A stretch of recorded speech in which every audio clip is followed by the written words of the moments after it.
16 ans, je ne peux pas vous expliquer à quel point en 16 ans on change, on évolue.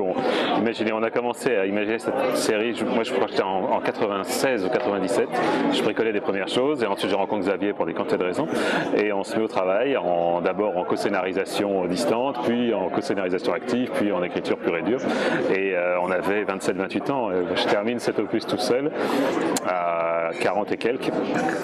Donc c'est étonnant le nombre d'expériences, de choses qu'on vit, de choses qu'on voit, d'événements aussi, d'événements d'actualité qui ont pu se passer à l'époque où ça nous amusait beaucoup d'imaginer la fin du monde, d'imaginer des catastrophes à grande échelle. Certaines se sont produites depuis, le monde s'est considérablement dramatisé depuis ce moment-là, dans ma perception des choses. Il y a eu les événements de 2001 et puis le chaos général qui se développe un petit peu partout.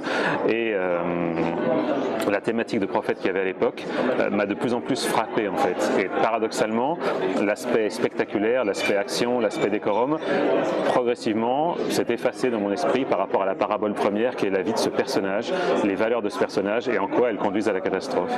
Ce qui a amené à un 4e tome qui, parallèlement en rapport, je dirais, avec par exemple le tome 3 qui lui est totalement fantasmagorique, heroic fantasy, celui-là est beaucoup plus en parabole introspective sur le destin de la conscience d'une personne, sa psyché qui bascule grosso modo au moment où elle réalise pleinement sa responsabilité, les dégâts qu'elle a provoqués et comment elle essaie de se reconstruire au moment même où elle affronte sa responsabilité. Donc ça devient un album qui est très étrange, très introspectif, très parabolique, plus encore que les précédents. Parce que l'album est conçu en 3 parties. Qu'est-ce que dit cet album pour moi? C'est qu'un homme estime qu'il a droit au succès, qu'il a droit à la reconnaissance. Non pas parce qu'il le mérite, mais parce qu'il en a envie. Et qu'à mon avis, c'est une valeur du temps qui est qu'à partir du moment où on désire quelque chose, ça devient le bien et ça devient quelque chose qu'on a le droit d'obtenir par tous les moyens, quels que soient les sacrifices que ça représente. Et lui est ça, c'est pas quelqu'un de méchant, c'est pas quelqu'un qui souhaite le mal à qui que ce soit, mais il considère qu'il a le droit de vivre la grande vie et qu'il a besoin, dans sa courte tranche d'existence, d'avoir accès aux plus grandes choses. Il le pense sincèrement, comme beaucoup de gens aujourd'hui. Et la responsabilité par rapport à l'éthique, par rapport aux capacités, par rapport aux compétences, par rapport au bien ou au mal qu'ils peuvent générer autour de lui, c'est-à-dire les conséquences que ça aura pour les autres, ça ne l'intéresse pas. Il se désarme de cette responsabilité. Il pense, moi je veux juste qu'on me reconnaisse et qu'on me respecte, je veux être aimé. Fondamentalement, je veux être aimé. Et les catastrophes qui vont générer ça, une autre personne se passe à côté de ça, parce qu'en général, les éléments de levier ne sont pas aussi violents que ceux de Jack Stanton. Mais les leviers que vont actionner Jack Stanton juste pour sa gloriole personnelle sont d'une telle amplitude qu'il va être obligé à un moment ou à un autre de réaliser qu'il en est l'auteur. Donc moi j'ai construit mon histoire de cette manière-là. Toute la première partie, Jack Stanton n'est quasiment pas là. On montre les victimes de Jack, c'est-à-dire tout ce qu'il a pu provoquer, là où je restais sur lui pendant la réception dans le tome 1, là où je montrais ce qui se passait pour lui à New York. Là je montre ce qui se passe pour les autres. C'est-à-dire quand il amène l'apocalypse et quand il génère des catastrophes et qu'il fait le kéké sur sa soirée en recevant son prix, tellement content, tout ça, etc. Derrière, tout le monde morfle. Tout le monde est en victime, tout le monde a besoin de lui et il n'entend personne parce qu'il est focalisé sur lui, il est complètement narcissique et il ne s'intéresse qu'à lui.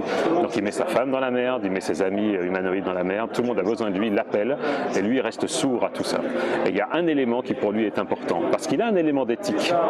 Il sait qu'il est un escroc fondamentalement, mais il trouve que c'est pas grave.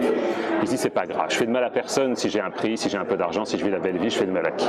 Il sait juste que, comme c'est un margoulin plutôt sympa, il espère que ça va pas se voir et que ça va pas faire de mal. Il y a un élément qui est dans cet homme-là qui est vraiment marqué, qui sait très bien qu'il y a des gens qui savent et des gens qui savent pas. Il est quand même dans un domaine scientifique. Lui, il sait très bien qu'il sait pas. Il sait très bien qu'il a usurpé les théories, qu'il n'a pas trouvé le sanctuaire, qu'il ne sait rien de ce truc, qu'il n'a pas les solutions et qu'il n'a pas les clés. Donc, il sait que 9 personnes sur 10 s'en foutent. Mais ils vont acheter la fantaisie, ils vont acheter le folklore, la nouveauté, la sensation. Mais il y en a quelques-uns qui savent très bien ça. Et c'est West qui incarne ça. C'est le sachant, celui qui connaît, Et il dit, je suis dans la merde, ce soir j'ai une soirée, je vais être confronté à des vrais scientifiques qui savent que mon bouquin est un tissu de conneries. Et ça va se voir. Et je vais me faire massacrer, je vais me faire démasquer. Et il y a un moment, ce qu'il redoute ne se passe pas.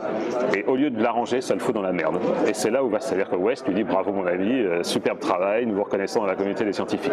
Ça c'est pas possible. Pas lui. Lui sait que c'est des conneries. Et donc il refuse cette expertise, il dit c'est pas possible. Ça m'arrange, je suis content. Et on le retrouve en train de fumer sa clope sur le truc soulagé. Il dit ça y est, j'ai ma récompense, tout va bien. Et toute la nuit, et c'est pour ça que je me suis concentré sur ces 15-20 pages au centre de l'album, l'album qui sont très particulières, je pense qu'on en déstabilisé plus d'un, qui entame la deuxième partie de l'album, qui est qu'une fois qu'on a dit tout le monde a besoin de lui et il ne voit rien, à partir du moment où moi j'ai mis cet élément de grain de sel dans sa conscience qui est tout va bien pour toi Jack, ton appartement est beaucoup plus beau que dans le tome 1, je vous laisse deviner pourquoi, tu as le prix que tu n'avais pas, etc. Il se passe plein de choses pour toi formidables, ta nana ne te quitte pas, finalement tout se passe bien pour toi, il y a quelque chose qui ne va pas. Et je montre cette nuit où j'ai mis les indices jusqu'à ce serveur qui lui dit on a besoin de toi, bouge-toi. Et là il va vivre une nuit où sa conscience va affronter son incrédulité, c'est-à-dire il y a quelque chose dans son subconscient qui va lui dire réveille-toi, tout le monde a besoin de toi, ce que tu vis n'est pas normal, le succès que tu vis est illégitime, il est dangereux, il est malfaisant, il faut que tu te réveilles avant que tout le monde y passe.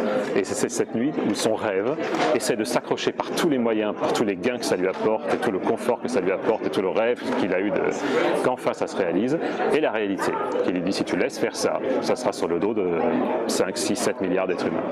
Et c'est cette scène-là qui fait le centre de l'album, qui est vraiment le combat du héros, qui en l'occurrence est un anti-héros qui défend des valeurs de merde contre une réalité qui a besoin de lui, en disant si toi tu ne comprends pas, personne ne comprendra et ce sera terminé pour tout le monde. Donc ça c'est la deuxième partie. La troisième, il sait, il a compris et il doit affronter, essayer de réparer la situation. Je pense qu'il y en a. Je pense que le style graphique a quand même changé pas mal quand on voit le premier tome, qui était extrêmement épuré. Voilà, j'ai un style plus baroque depuis Long John, il s'est passé pas mal de temps. Le style est devenu beaucoup plus rigoureux aussi, les choses sont plus construites, les choses sont bonnes. Mais c'est vrai qu'on n'est pas le même quand on est sur une série ou sur une autre. C'est-à-dire que la nature des inspirations, la nature de ce que l'on veut transmettre n'est pas exactement... Enfin, pour moi, en tout cas, c'est frappant. Je ne suis pas la même personne quand je dessine Prophète ou quand je dessine sur un film ou quand je dessine Long John Silver. Donc, il y a des automatismes qui reviennent. C'est pas lié à des gimmicks. C'est lié au fait que la scène ne veut pas dire la même chose, elle n'est pas concentrée sur la même émotion et donc les moyens graphiques que l'on emploie ne sont pas les mêmes. Donc ça donne déjà une traduction différente dans le terme de résultat. Donc ça, c'est pas la grosse difficulté. La grosse difficulté, c'est de s'extraire de l'auteur qui a envie de dire quelque chose et le lecteur qui lui a besoin d'avoir la suite d'un récit qu'il a lâché des années auparavant.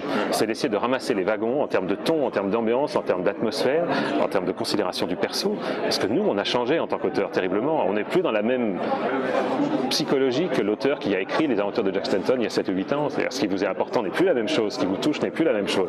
Et la façon qu'on a de dire les choses, je sais qu'il y a eu des surprises par rapport à Prophète 4, dont la promesse est quand même de faire une grande bande dessinée d'action mainstream, démonologique, post-apocalyptique, où en fait j'ai fait un récit plutôt auto-centré, extrêmement étrange, extrêmement minimaliste, extrêmement introverti, qui n'était pas la promesse initiale de la série. Et c'est quelque chose qui est compliqué à justifier. Mais en fait, ce que j'ai voulu dire par là, c'est que l'important dans Prophète n'est pas le décorum, n'est pas l'environnement, c'est l'aventure de ce gars qui bénéficie d'une trouvaille qu'il ne mérite pas et dont il va faire une exploitation illégitime, et que cette accumulation de petits arrangements avec des valeurs importantes peut susciter et provoquer des catastrophes progressivement. Et donc pour ça, j'avais besoin d'un homme seul dans un monde référent dans lequel les péchés qu'il peut accomplir, les problèmes qu'il peut générer sont identifiables. Le problème quand on va dans un monde post-apocalyptique où il n'y a personne, où il n'y a que des symboles, c'est qu'un prix mis de manière illégitime par rapport à un mérite qu'on n'a pas, c'est identifiable. C'est extrêmement difficile d'avoir des codes d'évidence quand on est dans un monde sans repère et dans lequel il faut reconstruire toute une cosmogonie. Donc hop, j'ai rebackupé Stanton dans quelque chose qui est logique en fait, qui est que à la fin du tome 3, qu'est-ce qui se passe? Il réalise Athénaïs est tuée, il a échoué dans sa capacité à la protéger, et il y a une boule d'énergie qui développe une puissance phénoménale et il disparaît et on ne sait pas ce qui s'est passé.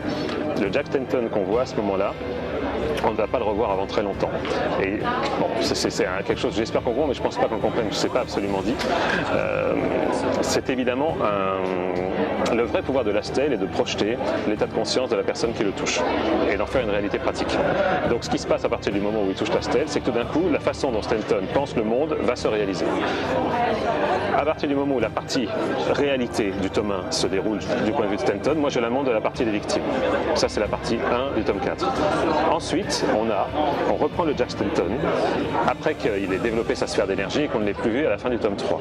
Et il fabrique une réalité alternative idéale, dans laquelle son appartement n'est plus le 2 pièces cuisine qu'il y avait dans Brooklyn, mais un superbe appartement qui donne sur Central Park, dans laquelle sa femme est aimante, calme, ne pose aucune question et ne pose absolument aucun problème. Ok, dans lequel aucun des problèmes qu'il devait affronter dans le tome 1 ne se pose. Les gens l'adorent, lui donnent le prix, lui donnent de l'argent, le respectent, tout se passe très très bien pour Jack Stanton. Il a enfin la vie qu'il voulait. Et donc, c'est pas la vraie vie. C'est le monde absolument idéal. Et il n'en a pas conscience que la stèle lui a créé. Car quand il comprend son pouvoir à la fin du tome 3, il va se créer la vérité alternative, effacer sa mémoire. mémoire et se faire enfin la vie dont il a toujours rêvé. Et tout l'axe central de ce livre, c'est comment la réalité qu'il a créée dans l'absolu vient cogner contre la deuxième réalité qui va lui permettre d'échapper au monde. C'est le combat de ces deux réalités en fait qui va créer l'explosion finale dans laquelle son monde va collapser. Quand sa conscience va faire le match, dire ces mecs-là existent, j'ai pas pu les effacer totalement, Jair existe, les humanoïdes existent, tout ce monde-là existe, ils vont pulvériser littéralement son monde qui ne va plus y croire. Stanton ne va plus croire à son univers et le monde va collapser littéralement, il va se trouver dans un néant. Le monde d'autrefois a été détruit, le monde qui s'était créé, il n'y croit plus, donc il a un monde à créer. C'est à ce moment-là que l'incarnation de la stèle arrive et dit « Tu sais, maintenant tu as un choix à faire, tu sais que tu peux reconstruire un monde parfait si tu le souhaites pour toi, soit tu abandonnes tout, tout le monde, rien de tout ça ne sera passé, mais toi tu perds ton pouvoir, ta capacité, tu réaffrontes, entre guillemets, la situation initiale et ta médiocrité. Qu'est-ce que tu fais? Le vrai choix du héros. Est-ce qu'en gros je suis prêt à me sacrifier pour les autres ou est-ce que je sacrifie tout le monde pour ma gueule? C'est le choix initial. Et donc ça, les chapitres sont clairement explicités dans ce tome 4 pour arriver à un itinéraire complet de gars qui se redéfinit complètement face à sa faute initiale. De manière générale, qu'elle soit fantastique, fantasmagorique, horreur, western, voilà, est une arme formidable, mais c'est aussi, comme l'heroic fantasy et comme tout ce qui globalement va au-delà, va dans l'imaginaire, la porte ouverte au ridicule. C'est l'énorme danger. Ça fait des paraboles, ça permet de dire les choses d'une manière très artistique, entre guillemets, parce qu'on peut donner la forme que l'on veut au fantasme. On peut s'extraire du réel pour en faire une nouvelle présentation, une nouvelle incarnation, donc développer des nouvelles sensations avec un habillage spécifique, et celui de l'auteur. C'est passionnant, mais le danger et l'exposition au ridicule est vraiment important. Après, c'est vraiment au public, et c'est extrêmement compliqué de savoir. C'est par exemple sur un film de David Lynch, les gens vont accrocher, vont acheter la vision du gars, ou la trouver parfaitement ridicule, parfaitement grotesque, maniérée, et il n'y a pas tellement d'argumentaire là-dessus. C'est-à-dire soit ça marche, soit pas. Mais c'est vrai que le niveau d'exposition au ridicule et à l'incrédulité est considérable. Ça, j'en ai conscience, c'est pas du tout un album facile, hein, Prophet Tome 4. C'est un album qui est d'abord assez parabolique, qui suggère beaucoup, qui dit des choses compliquées et qui ne les explicite pas.